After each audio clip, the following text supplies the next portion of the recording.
Մենք օրինական միջոցառում ենք իրականացնում իրանք խանգարում են, այս երիտասարդները խանգարում են։ Ոստիկանները եկան Մաշտոցի պողոտա, որովհետև Հայ ազգային կոնգրեսի երիտասարդ ակտիվիստները իրազեկման ակցիա էին անում մի քանի օրից սպասվող մարտի 1-ի հանրահավաքի վերաբերյալ եւ հայտնվել էին հանրապետական երիտասարդներ, ովքեր որ խոչընդոտում էին այդ ակցիային։ Ընդդիմադիր երիտասարդները փորձելով խուսափել բախումից ոստիկաններ հրավիրեցին եւ ոստիկանները փոխանակարգի հրավիրեին այդ խուլիգանություն կատարող հանրապետականներին, նրանք սկսեցին բոլորին բերման ենթարկել եւ դրան զուգահեռ նաեւ փորձել խլել լրագրողների տեսախցիկները եւ վիդեոխցիկները։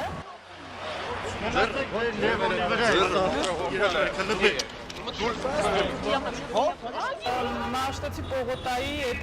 միջադեպը, որի ընթացքում ոստիկանները փորձեցին իմ ձեռքից տեսախցիկը խլել, այնուհետև բերման ենթարկեցին բաժին։ Բերման ենթարկելուց հետո հենց ոստիկանության բաժնում նաև իմ նկատմամբ բռնություն կիրառվեց։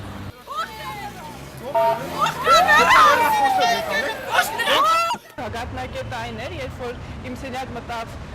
Կենտրոնի ոստիկանության բաժնի պետ Արտակ Պողոսյանը, հարվածեց իմ դեմքին,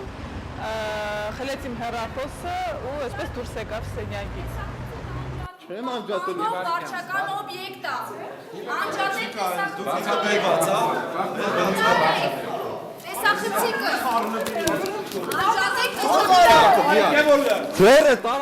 Եթե նախկինում այդպես իրավական առումով ես այդպես գրագետ չէի, այս դեպքում ես իմ ընկերների, իմ իրավաբանների հետ հաջողացրեցի տեղավորվել այն ժամանակի մեջ եւ բողոքարկել այն ինչ որ տեղի էր ունեցել իմ նկատմամբ։ Արդյունքում սպառվեցին ներպետական բոլոր աջանները, որտեղ ես պահանջեցի գործ հարուցել ոստիկանների նկատմամբ, բնականաբար մերժվեց, ինչպես ես սպասում էի։ Դրան հաջորդեց մարդու իրավունքների եվրոպական դատարան դիմելու քայլը եւ արդեն շուրջ 1.5 տարի է ինչ իմ դիմումը այնտեղ է գտնվում։ Մի քանի ամսից արդեն նորություններ են ակնկալվում այնտեղից։ 2010 թվականի մայիսի 31-ին,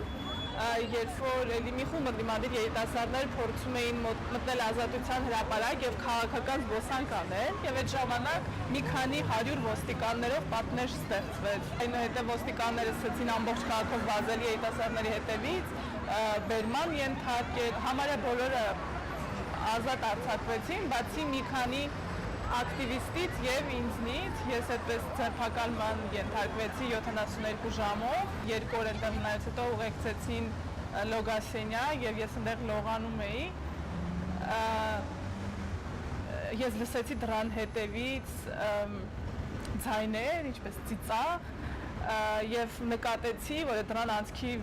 մեջով ինձ նայում են։ Դժվար, հա, ինձ նայեն, եթե ես լինեի թմած։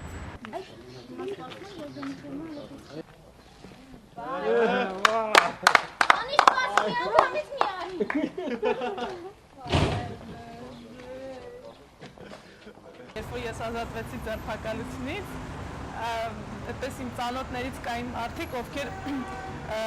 ինձ ցավակցում էին, որ դե դու աղջիկ ես, դու եղել ես ձերբակալված, այդպիսի սպի կա քո կենսագրության մեջ եւ հավանաբար քո կյանքը սրանց այդքան էլ հեշտ չի ընթանա։ Այդպիսի մտահոգություններ կային։ Ու բարբերաբար նման բաներ էլի տարբեր միջադեպերից հետո հնչում են։ Բավական սովորական արտահայտություններ են, որոնք կարող է լսել ամեն աղջիկ, ամեն կին, ցանկացած գործով զբաղվելուց, երբ որ ասում են դե քեզ պետք է։